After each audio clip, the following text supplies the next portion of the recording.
Back to the channel. Today, we are continuing our Radical Self-Care for Black Women series. Before we get into today's content, I just want to kind of provide a few reminders about what we mean when we say self-care.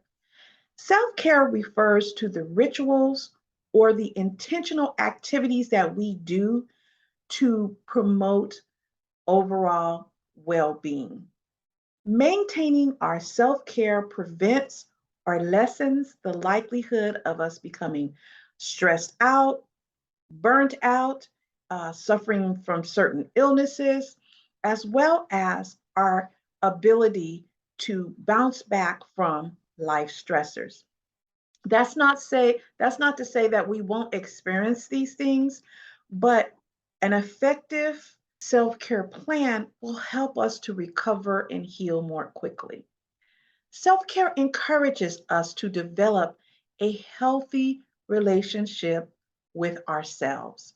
That is so important because self-care helps us to reconnect with ourselves. It supports us showing ourselves self compassion, which means that we are able to nourish ourselves before we play the roles. And many of us play a number of different roles in our lives. Some of us are mothers, some of us are wives, some of us are business leaders, some of us are politicians, entrepreneurs, teachers, first line responders, and the list goes on and on and on. We all have a number of roles that we play. And that means that someone or people or a community are the benefactors of the things that we do within those roles. So if our self care is not supporting us to be our best, we won't be our best. Why? Because we are operating from a place of depletion versus from a place of abundance. So self care is very, very important. As I have mentioned in prior videos, self care or wellness involves five major care areas. So, the five areas or the main areas that we talk about during this series include physical self care, emotional self care, mental or intellectual self care, spiritual self care. And sometimes you hear people call spiritual self care temple care, and they include that, with physical care. So sometimes you hear temple care. And the last one, or the fifth one that we will be discussing during this series is social self care. Sometimes you hear that referred to as relational self care. And while I mentioned in prior videos that, and even this one, that we are going to mainly focus on the five areas of care, I do have a few surprises for you during this series. So if you haven't done so already, I encourage you to subscribe to the channel and hit that notification bell so that you are notified when I upload new videos. My name is Colette. For some of you who are not familiar with me, I created this channel as a safe space with you in mind. I help Black women to embrace new seasons of their lives with purpose and joy by pursuing resilience, by practicing self leadership, which we'll talk more about as the channel progresses, and by pivoting into entrepreneurship. If anything I said resonates with you, welcome to the community. We'd love to have you.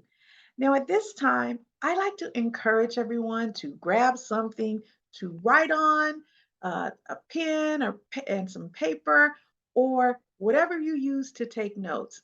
Get comfortable. We are going to talk. So I do want to provide a disclaimer at this time. I am not a medical provider, nor am I a licensed mental health practitioner. So any of the information that I provide during this video or any other video is simply my opinion, the purpose of which is not to diagnose or encourage you to forego any medical or mental health care treatment. It is simply to educate and inform. Okay? So, according to a Mental Health America fact sheet, and I'm not going to go into the details of that fact sheet, self care is proven to reduce stress and anxiety levels while increasing self compassion. I will link the fact sheet in the description box below. It's a short read, but it's very, very helpful. And I thought it was interesting because here you have the mental health community explaining the importance of self care. And I will also have a mental health care provider on the channel a little bit later on in this series. Okay. So, according to a Therapy for Black Girls blog post, and you guys know I love therapy for Black girls, um, we should consider reframing our mindset. We cannot do it all. We just can't. And I'm going to add, we should not try to do it all. So you may say, Colette, what does reframing our mindset around not being able to do it all has to do with self care? Well, let me explain it to you. When you are trying to do everything, when we are trying to do everything and be all, to all, for all, there is no room for us to show compassion or care to ourselves. Some of the responsibilities we have those responsibilities, okay? And some of them we cannot delegate. But some of the things and the tasks that we take on, we can delegate, and we don't have to uh, be involved in everything all the time. So when we look at our to-do list, and I know you have a to-do list, many of you do. I have to-do lists, I have a ton of stuff.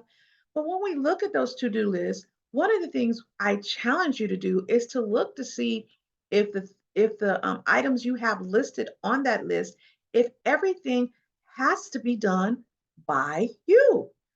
I recently had to do that. I recently had to look at my to-do list, and there were some things that I just didn't have to do. I paid somebody and they're doing them. They have the expertise in that area, and I had to let it go. And I have to admit to you, if I'm being honest, that was very, very difficult. Why? Because a lot of times we grow up learning, look, if you want something done right, what is the saying? You need to do it yourself.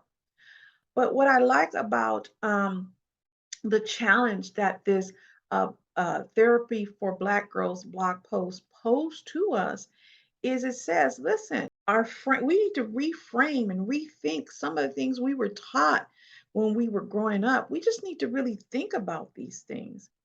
I will post a link to the blog post in the description box below. But one other thing I want to say before I move on, we really, Black women, and I've said this in prior videos, we need to retire the cape. We do. Why? Because that cape, that Superwoman cape, says, I can do everything. I can do everything all the time. I can do everything for everybody all the time. You know what I'm saying? And I'm going to tell you a little secret. I actually had a cape, literal cape, on the back of my chair before I retired. I had a Wonder Woman cape. So whether it's a Superwoman cape or a Wonder Woman cape, we need to retire the cape. Why? Because that cape is not always the best encouragement for us to show up for ourselves as much as it is an encouragement for us to show up for others.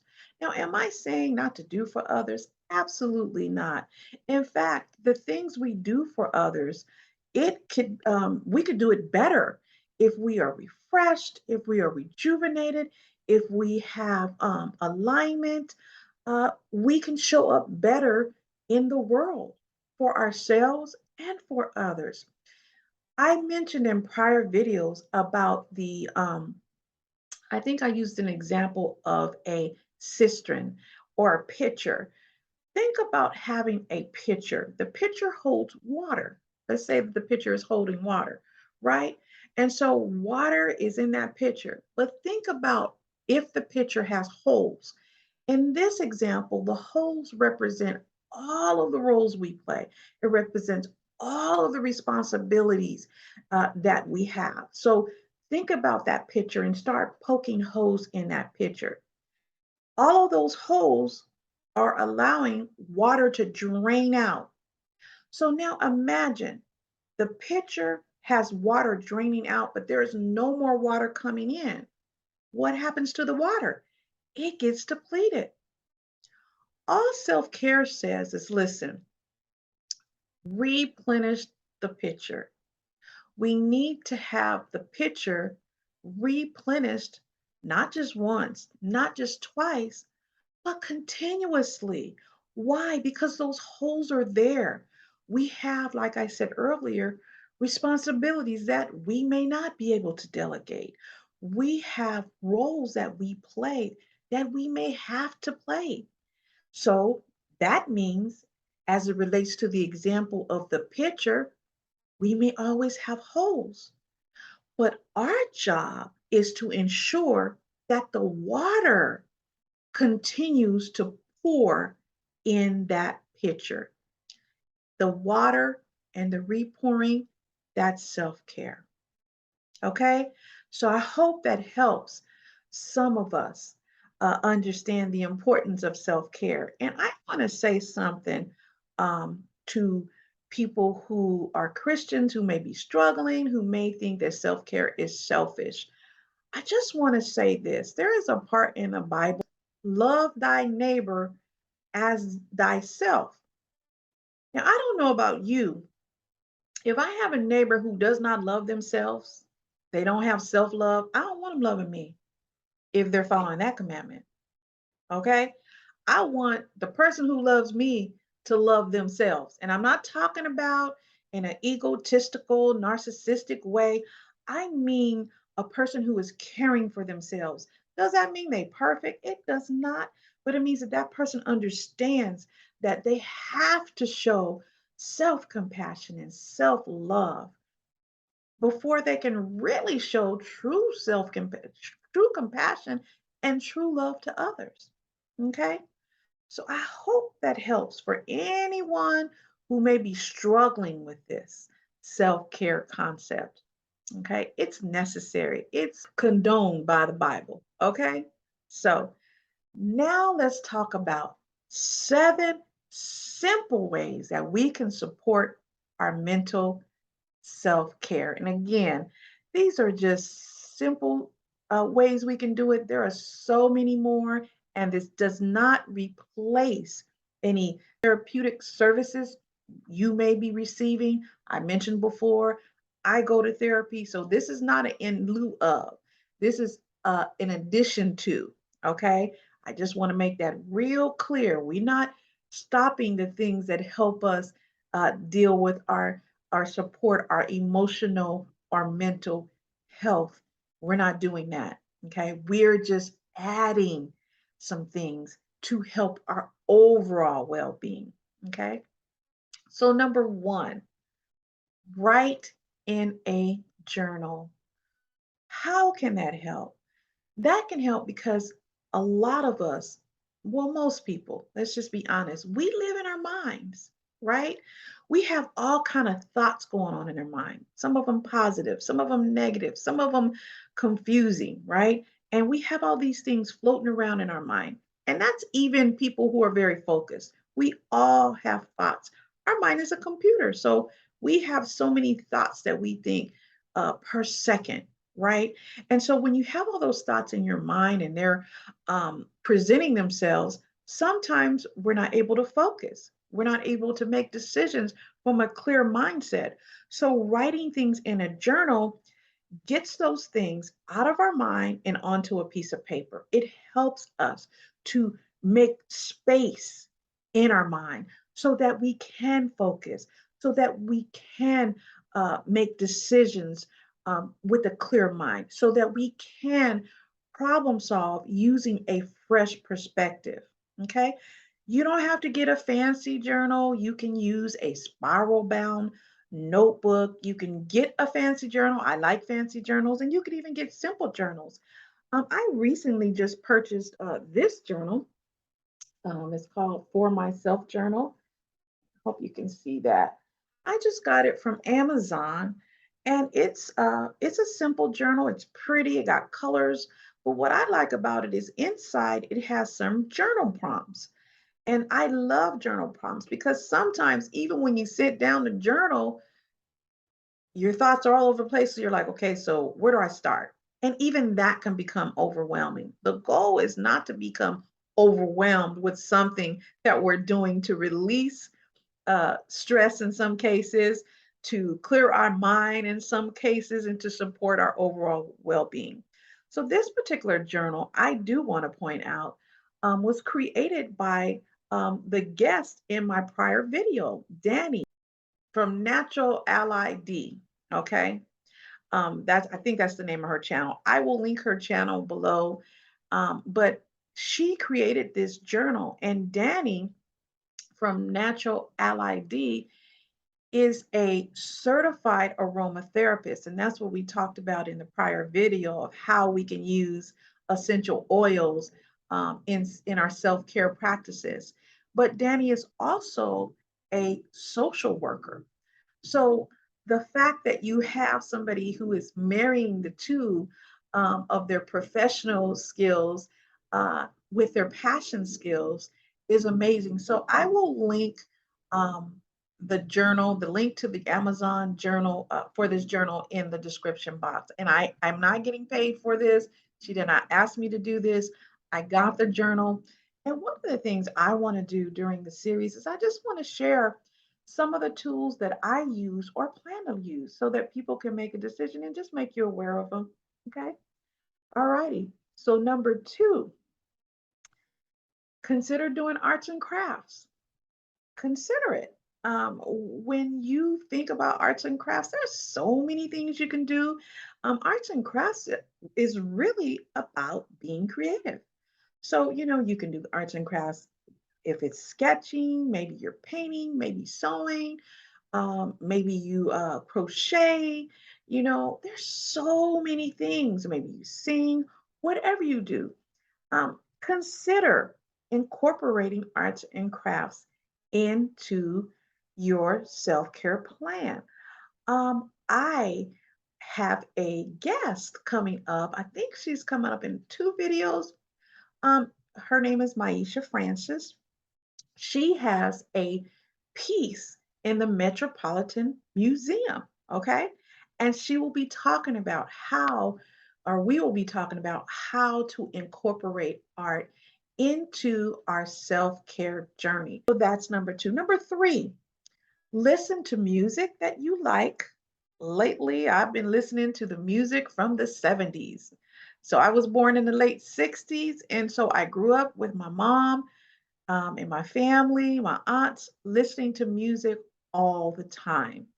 And I have been on this kick of listening to music from the 70s, like the OJs, the main ingredient, Gladys Knight and the Pips, the real stuff, you know what I mean? And for some reason, that music just reminds me of when I was a little girl.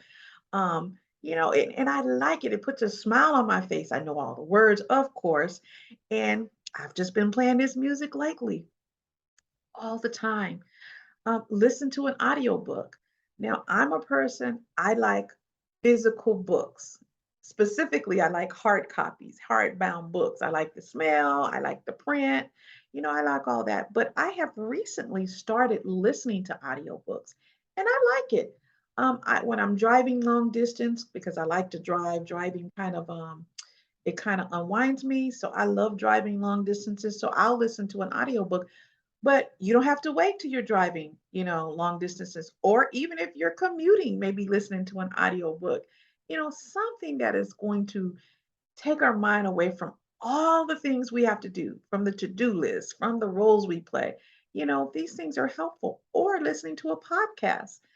I have mentioned before a number of times about therapy for Black girls. They have a podcast and they also have a YouTube channel. And really, what the YouTube channel does is she puts the podcast and makes it available on YouTube as well.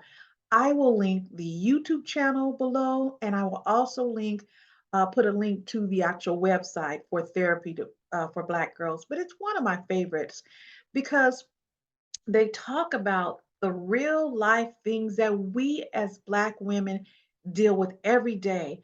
And they talk about it in a way that we understand it.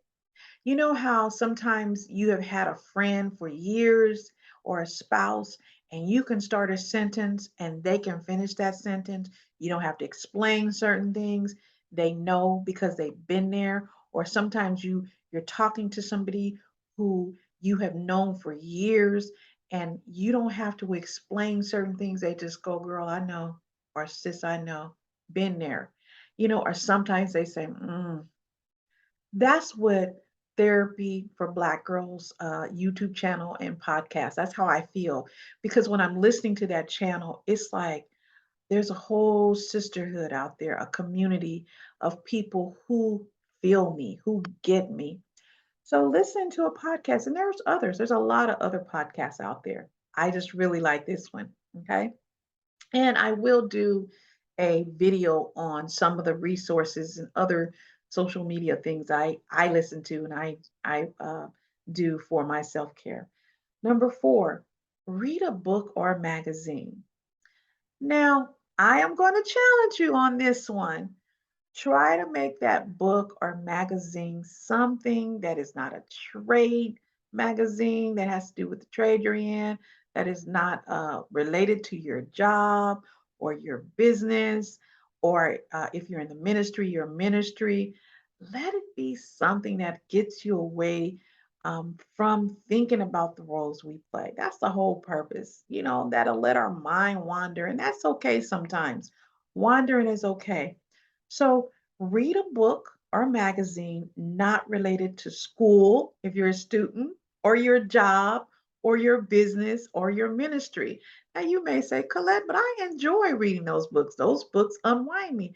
If that works for you, hey, have at it. Have at it. This is about what works for you. As I mentioned in my prior video, hey, the things that we do are your self care plan. It's your self care plan. There is no one size fit all, and there is no wrong or right way to self care. We all got our own different journeys. We all have our own different things that we like and that help us to feel better and be better. Okay. So that was number four. Number five. Oh, and I want to go back to number four. One of the things I wanted to share is I um I started back drawing, and I mentioned it in a prior video. I started back drawing after I took I think it was a 27-day creativity challenge from Maisha Francis. And she, again, like I said, she's going to be on the channel, and she's starting back the challenge October 1st. I will link, I think she has a link to joining that challenge. But anyway, I started back drawing again, and I hadn't done it in over 4 decades.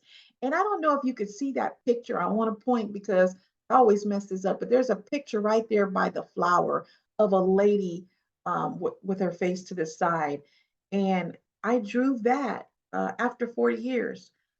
So I would go over there, but I don't want to mess things up, but I'll show it another time. But that's one of the things that pieces that I drew during the 27-day challenge that I took with Maisha Francis. I again will link her channel, and I will link her a link to the 27-day challenge in this video. So if you're interested, and it don't have to be about drawing. You can write poetry. Some people paint. Different people do different things. I think some people do songwriting, whatever. But I thought it was interesting because I really enjoyed it, and it really, really, really helped me to kind of deal with some negative things that I had been dealing with. Okay, so again, um, I forgot which one that was. Let's see. Well, it doesn't matter. Oh, it was 2. I was going back to 2. I kinda skipped around. Sorry about that, you guys. You gotta forgive me. This is the 3rd time I made this video, the first 2 times yesterday, but anyway, so number 5, learn something new, learn a new skill, a new topic, right?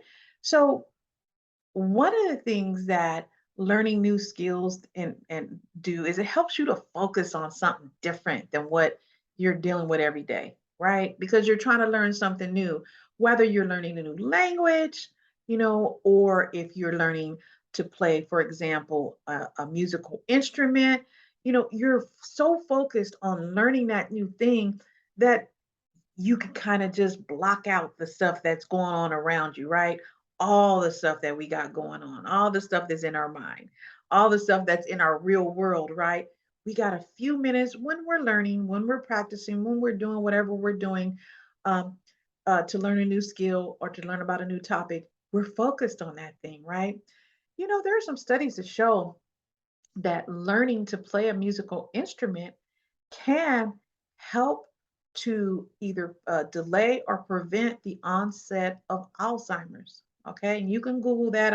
I didn't put anything in the description box for that, but you can Google it. So I have a piano that I've had for years. My girls both took piano lessons, and I used to play piano when I was a little girl. I haven't played it in years. And so I plan to start learning how to play the piano again and reading music again. I used to read music when I was younger. I played both the piano and the clarinet. I haven't done that stuff in, I want to say, over 45 years. Okay, so I plan to do some of the things that I am suggesting that you try. I'm trying it too. The other thing that I am doing is I have started as a hobby researching our family tree. And I do have, and in fact, that's our next video. I have a video about that, but it's a new skill. It's something I have never done before, really. I'm learning new tools about how to research and find different things. And I won't get into details. That video will be coming up. Okay, so that is number 5. Excuse me, that's 5. Learn something new, a new skill, a new. Number 6, write a poem. Okay, and some people think poems have to rhyme. They don't. Doesn't have to be a nursery rhyme. No, it can be. It can be a nursery rhyme. It can be a rap, whatever. Poetry is so personal. It's about articulating in words the way the person who's writing the poem, the author, sees the world, interprets the world, experiences the world, or wants the world to be. That's how poetry is. There's no right or wrong way to do poetry. And yeah, you do have the formal things that people talk about poetry. But I encourage you to just write a poem, you know?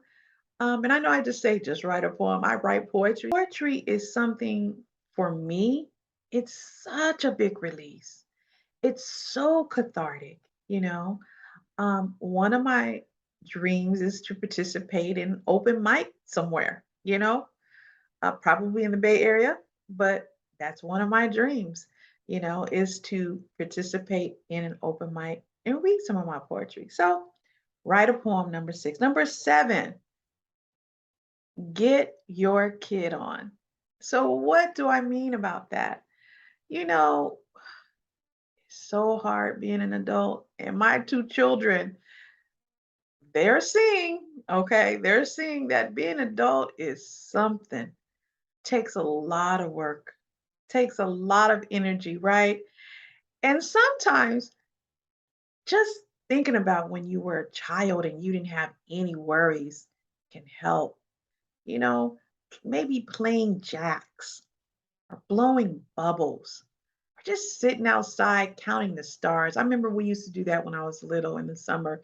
We would look and count the stars. My mom would show us the Big Dipper and the Little Dipper, and we used to know all that stuff because she liked it a lot. We used to see it all the time, and we would sit out on my grandmother's lawn. She has a big lawn, or she had a big lawn, and In the summer months, we would sit out on that lawn and just look up at the stars. I so enjoyed that. But those are examples of things that we can do to get our kid on. There's other things. If your knee's okay, do some hopscotching. I used to double dutch and I used to be good. I don't know if I can do it now, but get your double dutch on if you can. So those are 7 simple things that you can do to support your mental self care journey. If you enjoyed this video, please consider giving it a thumbs up. It lets the YouTube algorithm know that you like the videos that I produce. And consider sharing the videos with individuals who can benefit from some of the topics that we discuss here on the channel. Also, if you like the topics, consider subscribing to the channel. And don't forget to hit the notification bell when you subscribe. It will let you know when I upload new content. And finally, I just mentioned 7 ways you can support your mental self care. If you have other ways that you support your mental self care or your self care in general, just drop them in the comments. I read all the comments and I have been responding. I've been pretty good about responding to the comments. So until our next video, we'll talk.